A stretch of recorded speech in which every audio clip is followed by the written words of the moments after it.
বিদ্যালয়ের একজন শিক্ষার্থী। আমার নাম ইশরাত জাহান এশা। চলতি বছরে 2026-এর এসএসসি পরীক্ষায় আমি আলহামদুলিল্লাহ ভালো মার্ক পেয়ে উত্তীর্ণ হয়েছি। আমার রেজাল্ট গোল্ডেন জিপিএ 5 পেয়েছি আমি। তো আমার এই এত বড় রেজাল্টের পিছনে আমার আব্বু আম্মুর অবদান হচ্ছে সব থেকে বেশি। তারা যে পরিমাণ চেষ্টা করছে, আমি খুশি যে আমি তাদের খুশি করতে পারছি আমার রেজাল্ট দ্বারা।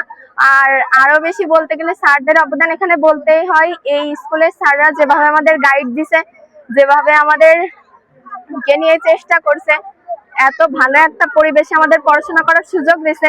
তো সেই সুযোগ পেয়ে আমরা আরো বেশি ভালো করতে পারছি।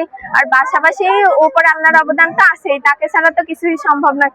তো শিক্ষকরা আমরা যখন কোথাও একটা বাধাপ্রাপ্ত হয়েছি, তো শিক্ষকরা সেখান থেকে আমাদের তাদের নিজেদের অনুযায়ী আমাদের সামনে এগিয়ে কি করে আমরা ভালো করতে পারবো সবসময় আমাদের অনুপ্রেরণা দিচ্ছে। তো সেইভাবে আমরা ভালো করতে পারছি। তো এখন আমি বলবো সামনে যারা এসএসসি পরীক্ষা দিবে, তো আমি বলবো যে তারা আর একটা কথা চেষ্টা করতে হবে। আমি নিজে বলি আমার কথা, তো আমি চেষ্টা করছিলাম, হয়তো বা অতটাও করছিলাম না, কিন্তু আমি করছি, তার জন্য আমি ফল পাইছি। তো সামনে যারা এসএসসি পরীক্ষা দেবে আমি তাদের বলতে চাই তারাও যেন অনেক বেশি চেষ্টা করে, মন দিয়ে পড়াশোনা করে, আর আব্বু আম্মুর কথা সবসময় শুনে চলে। তাহলে আশা করি তারাও জীবনে আরো অনেক ভালো কিছু করতে পারবে।